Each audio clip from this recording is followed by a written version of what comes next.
আরে ভাই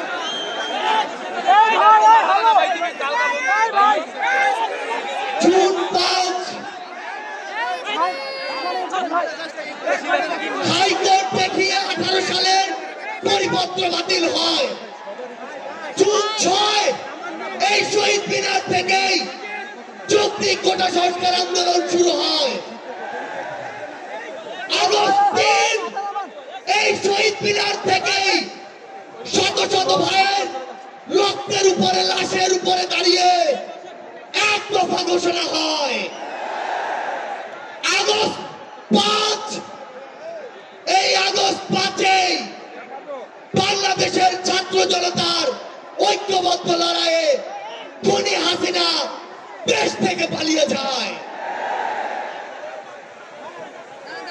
ওই জুন 5 থেকে আগস্ট 5 যে লড়াই, সে লড়াই কি শেষ হয়ে গিয়েছে? আমাদের সংগ্রাম কি শেষ? আমাদের সামনে এখনো খুনিরা, খুনিদের দোসররা এখন উন্মুক্ত ভাবে চলাফেরা করে। যারা আমাদের ভাইদের হত্যা করেছে, ওই ছাত্রলীগ, যুবলীগ, আওয়ামী লীগের সন্ত্রাসীরা, তারা এখনো বিভিন্ন দিক থেকে আমাদেরকে দেখে আর মুচকি হাসে। এই খুনিদের বিচার হতে হবে কিনা? আমার যারা হত যোদ্ধা রয়েছে, শহীদ পরিবার রয়েছে, তাদের এই খুনের বিচার হতে হবে কিনা? আমরা অবিলম্বে অন্তর্বর্তীকালীন সরকারকে একটি আহ্বান জানাতে চাই। আমরা যদি আমাদের এই শহীদ ভাইদের রক্তের বিচার না করতে পারি, আমরা কখনো নিজেদেরকে মাফ করতে পারবো না। আমরা স্পষ্ট করে একটি কথা বলতে চাই, অন্তর্বর্তীকালীন সরকার এখনো যেই জায়গায় আটকে আছে, আমাদের সিন্ডিকেট গুলো ভাঙতে হবে। এখনো কেন আমরা শুনবো এক হাত থেকে আরেক হাতে সিন্ডিকেট গিয়েছে? তাহলে আপনারা আপনাদের জায়গা থেকে কি অ্যাকশন নিচ্ছেন? এক হাত থেকে যদি আরেক হাতে সিন্ডিকেট যায়, তাহলে সেই হাত আপনারা ভেঙে দিচ্ছেন না কেন? আমরা অন্তর্বর্তীকালীন সরকারকে আরেকটি স্পষ্ট আহ্বান জানাতে চাই।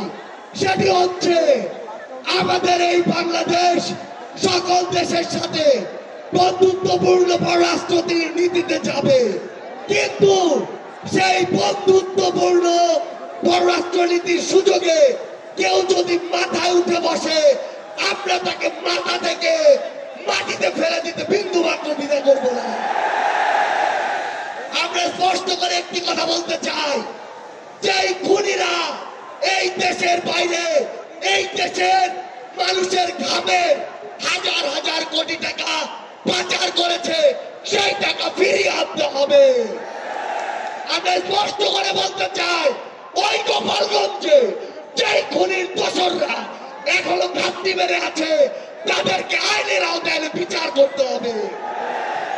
গোপালগঞ্জে এখনো কিভাবে আমাদের এই অভ্যুত্থানের যোদ্ধাদের উপরে হামলা হয়, আমরা প্রশাসনকে, পুলিশকে স্পষ্ট ভাবে বলতে চাই, পুরো বাংলাদেশে আমাদের এই যোদ্ধাদের, ফ্যাসিস্ট বিরোধী আন্দোলনকারীদের নিরাপত্তা যদি না দিতে পারেন, তাহলে ওই চেয়ারে কোন আইন শৃঙ্খলা রক্ষাকারী বাহিনীর বসে থাকার কোন অধিকার নেই। আমরা স্পষ্ট করে শুধু একটি কথাই বলতে চাই, আমরা এই অন্তর্বর্তীকালীন সরকারের কাছে আমরা এই গণহত্যার বিচার চাই। আমরা সিন্ডিকেট থেকে আমাদের মানুষের মুক্তি চাই। আমরা পাচারকৃত অর্থ ফেরত চাই। আমরা দ্রব্যমূল্য নিয়ন্ত্রণ করে মানুষের স্বস্তি চাই। আমরা আহত যোদ্ধাদের সুচিকিৎসা চাই।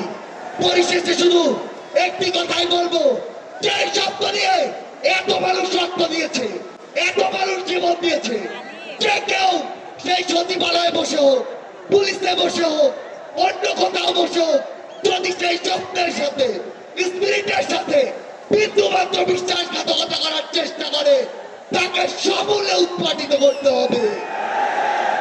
আমাদের আবারও দেখা হবে সংগ্রামের লড়াইয়ে অথবা রাজপথের বিজয়ে।